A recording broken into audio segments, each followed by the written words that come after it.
Avec G20 en maths, il n'y a jamais de problème, mais que des solutions.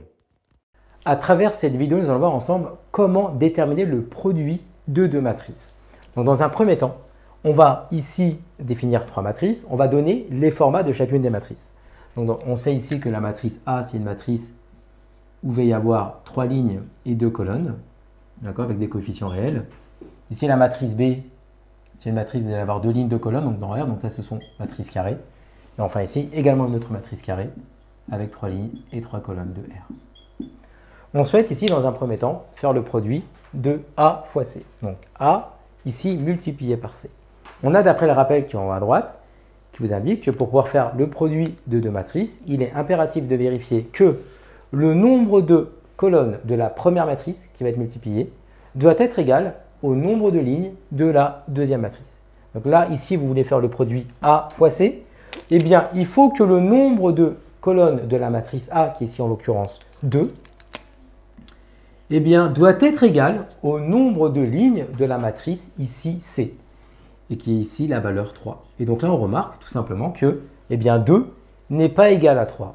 Et donc, on ne pourra pas ici faire le produit A fois C. Donc ici, tout simplement, A fois C, impossible. On ne peut pas réaliser ce calcul. Maintenant, on va faire le deuxième calcul ensemble, le A fois B, pour expliquer la méthode. Donc en fait, ici, A, une matrice qui a ici deux colonnes. La matrice B, c'est une matrice qui a deux lignes. Et bien là, on va pouvoir réaliser le produit A fois B. Donc là, on peut le faire. Et donc, une fois qu'on a détecté que le produit était réalisable, on va voir ensemble comment s'y prendre. Donc si on veut calculer A fois B, ce que je vais vous conseiller, donc on va écrire ici A fois B. Vous allez réécrire la première matrice ici, donc la matrice 1, 2, 3, 4, 1 et 0.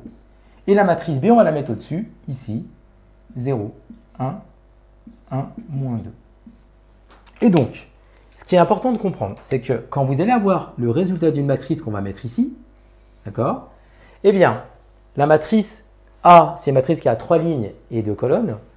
La matrice B, c'est une matrice qui a 2 lignes et 2 colonnes. Eh bien, le résultat du produit A fois B, ça va être une matrice qui aura 3 lignes et 2 colonnes. C'est-à-dire, en fait, les valeurs qui sont communes pour le nombre de lignes et le nombre de colonnes qui nous permettent de vérifier que le produit peut se faire, ça nous dit, OK, on peut le faire. Maintenant, pour savoir le résultat, en fait, la forme, le format de la matrice et résultat du produit A fois B, c'est tout simplement ce qui va rester, c'est-à-dire, c'est ici en nombre de lignes et là en nombre de colonnes. Donc, on sait qu'on va avoir une matrice où il y aura ici 3 lignes et 2 colonnes. Donc là, en fait, ce que je vais faire pour faciliter les calculs, je vais leur donner des petits noms. C'est-à-dire qu'en fait, ici, les coefficients, là, je vais l'appeler A, là, je vais l'appeler B, là, je vais l'appeler C, là, je vais l'appeler D, là, je vais l'appeler E, et là, je vais l'appeler F. Et je vais expliquer comment on détermine chacun des coefficients. Donc en fait, ici, si on veut le coefficient petit a, le coefficient petit a, c'est le coefficient qui a la première ligne et première colonne. C'est la première ligne, première colonne. D'accord? Donc ici, on va prendre la première ligne et la première colonne, et puis on va multiplier 1 fois 0.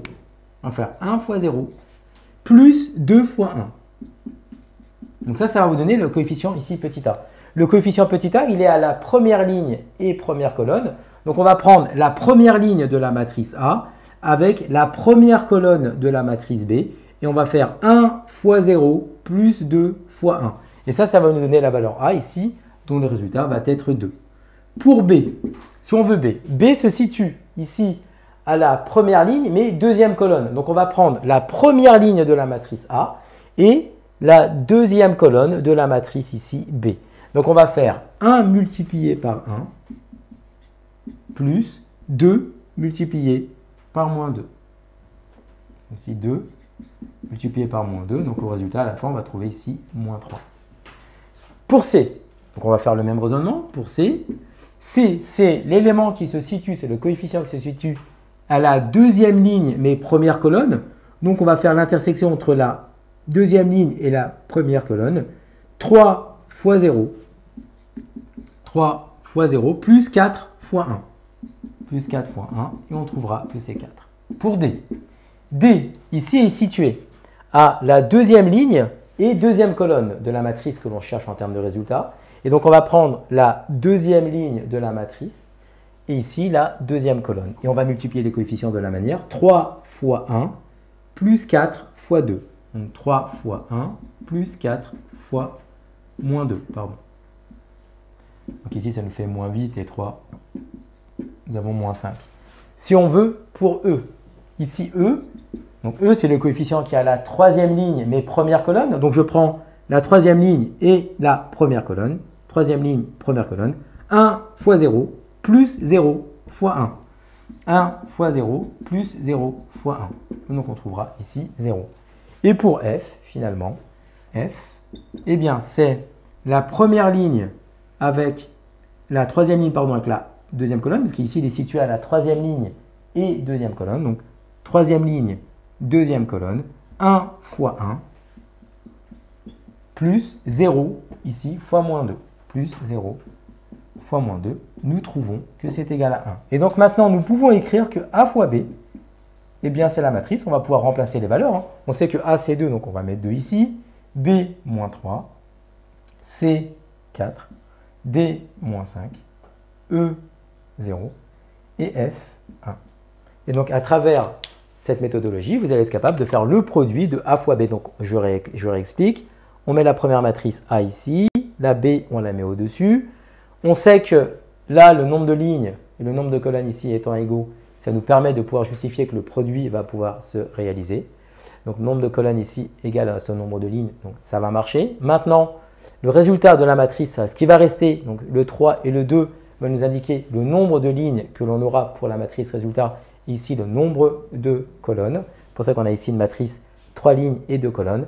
Et ensuite, pour les coefficients, celui-ci, je répète pour la dernière fois, le coefficient A, qui a la première ligne, première colonne. Pour l'obtenir, on prend la première ligne de la première matrice, la première colonne de la deuxième matrice, et on fait 1 multiplié par 0 et 2 multiplié par 1. On a bien trouvé ici 2. Donc ça, c'est le processus à obtenir, à déterminer pour pouvoir obtenir la valeur de la matrice A fois B. Comme tu as kiffé la vidéo et que tu veux des bonnes notes en maths, alors tu mets un pouce bleu, tu t'abonnes à notre chaîne, tu poses un commentaire, on y répond sans problème. Ensuite, on t'embarque avec nous sur g20enmaths.com. Des exercices corrigés, des détails de ouf avec ça. Plus d'excuses pour pas avoir de bonnes notes en maths. Et bien sûr, rendez-vous sur nos réseaux sociaux.